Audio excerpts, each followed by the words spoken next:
little bit about data management with the tree allometry project. Um, let's say I go out and I collect data, the measurement to the tree is in foot inches. So the first tree, 53 feet, 6 inches, 39 feet, 7 inches. How do I enter those data? First, we don't want to enter 53 feet, 6 inches into that cell because we don't want to include units in a cell. Rule number one with Excel is never include units with a value. And the reason is because you can't use that cell in a formula if it has text in it. And units text form makes this cell a text cell rather than a numeric cell. So always put the units up here in the label, right?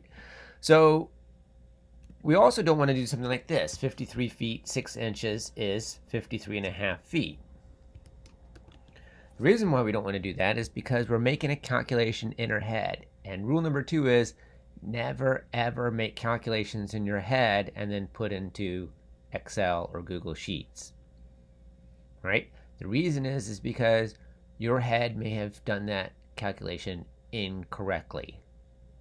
So a better way of doing this is to simply put equals 53 plus 6/12. So it's 53 feet and 6 inches. 6 out of 12, there's the calculation you did, 53.5. And the beauty of that is it actually maintains the formula. So you actually measured it as 53 feet, 6 inches. Right? So if we do that for the rest, we have 39 feet plus 7/12. We have 74 plus 9/12. We have 32 plus 9/12 equals 48 plus 10/12. Looks like I didn't make a formula out of this one. Let's make a formula out of it. Equals 61 plus 6/12, and the last tree, 74 plus 0/12. All right, now we have our distance in feet and in decimal feet. Okay, the second thing I want to show you is how to make conversions. Okay, so now we want to convert feet to meters. One way to do this is to simply look up what that conversion is. And here's what you don't want to do. 53.5 feet in meters. You don't want to do this. 53. Oh, let me go to Google here. There we go. 53.5 feet in meters is 16.3068.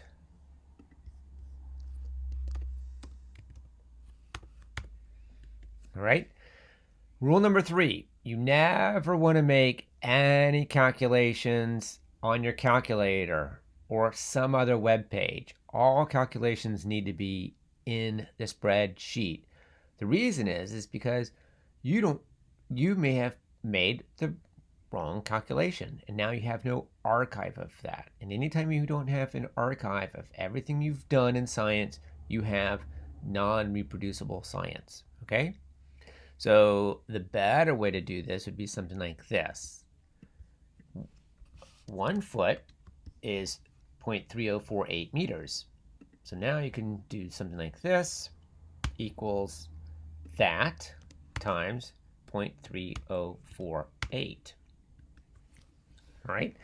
That, of course, assumes that you memorized 0.3048 well enough to go from one web page to another.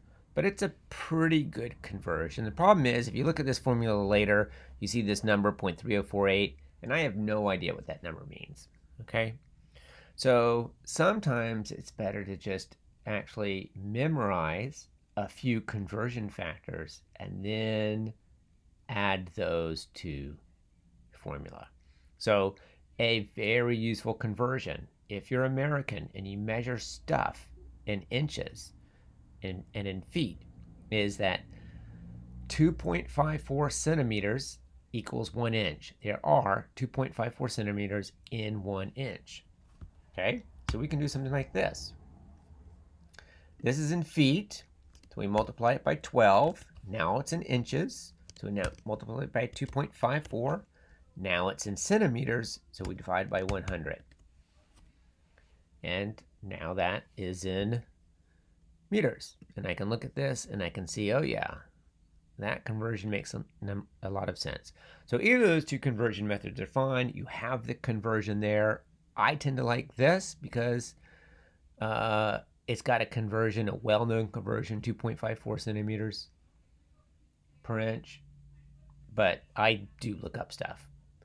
So here's a trick of Google Sheets Excel, and that is I don't have to put that formula in each of these cells, right? I can just grab that little handle and slide down. And the beauty of that is it copies that formula into each cell, and it copies in a way that it actually, this formula doesn't operate on this cell, but in fact the cell that it operates on has also moved down one position. All right, so this formula is on cell C3. We move down one position and it's now it's using the cell in C4. All right, we move down all the way down to here and it's using the cell in C8. So that's a very handy trick to getting formulas, moving formulas down or moving formulas across.